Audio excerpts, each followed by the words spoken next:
శ్రీ శంకర భగవత్పాద విరచిత శివానందలహరిలో 81వ శ్లోకము భావము. కంచిత్ కాలము మామహేశ భవతః పాదారవిందార్చనైః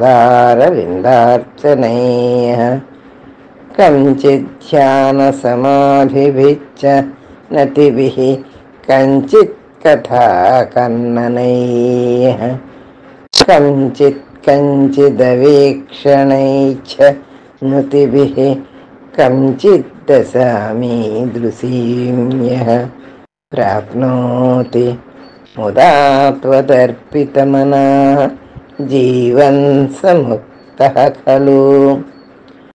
భావం: ఓ మామహేశ్వర, కొంతకాలము పద్మముల వంటి నీ పాదములను పూజించుట, కొంతకాలము నీ నామము ధ్యానము చేయుట, నీకు నమస్కారము చేయుట యందును, నీ కథలను వినుచు కొంత సమయము నీ దర్శనము చేసుకొనుట యందును, కొంత తడువు స్తోత్రములతో స్తుతించుచు సంతోషముతో నీకు మనస్సు అర్పించుచున్నాడో వాడు జీవన్ముక్తుడు కదా.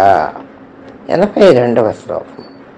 బాణత్వం వృషభత్వ మర్ధవపుష భార్యాత్వమార్యాపతే ఘోణిత్వం సఖిత మృదంగవహత చేత్యాదిరూపం దధో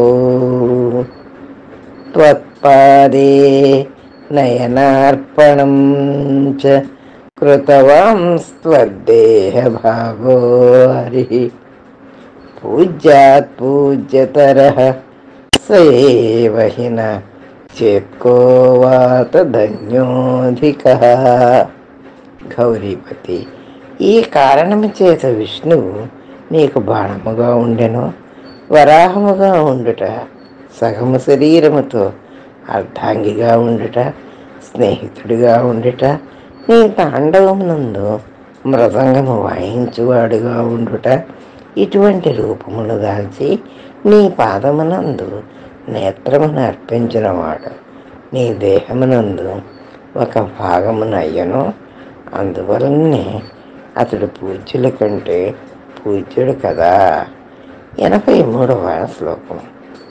జనన మృతియుతానాం సేవయా దేవతానాం న భవతి సుఖలేశ సంశయో నాస్తి తత్ర అజనిమమృతరూపం సాంబమీశం భజంతే యః పరమసౌఖ్యం తే ధన్యా భవంతే.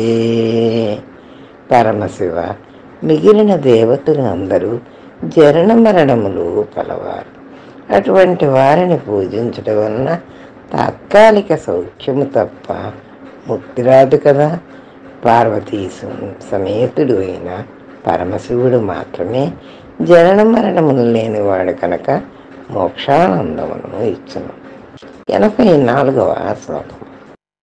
శివ తవ పరిచర్యా సన్నిధానాయ గౌర్యా భవ మమ గుణధుర్యాం బుద్ధికన్యాం ప్రదాస్యే సకల భువన బంధో సచ్చిదానంద సింధో సదయ హృదయగేహి సర్వదా సంవసత్వం. శివ, గుణవతి అయిన నా బుద్ధి అనడు కన్యను నీకు సమర్పించదు.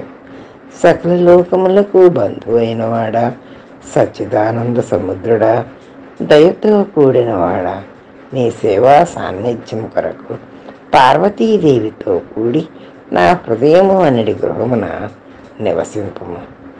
85వ శ్లోకము.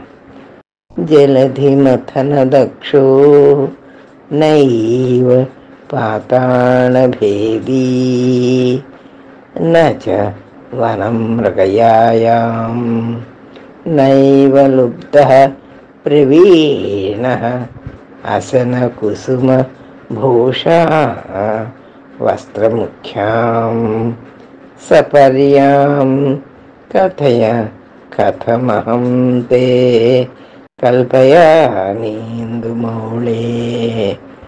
ఓ చంద్రశేఖర, సముద్రమును మధించే సమర్థుడను కాను, పాతాళమును భేదించే సామర్థ్యము లేదు, అడవులలో వేటాడబోయేవాడిని కానే కాను.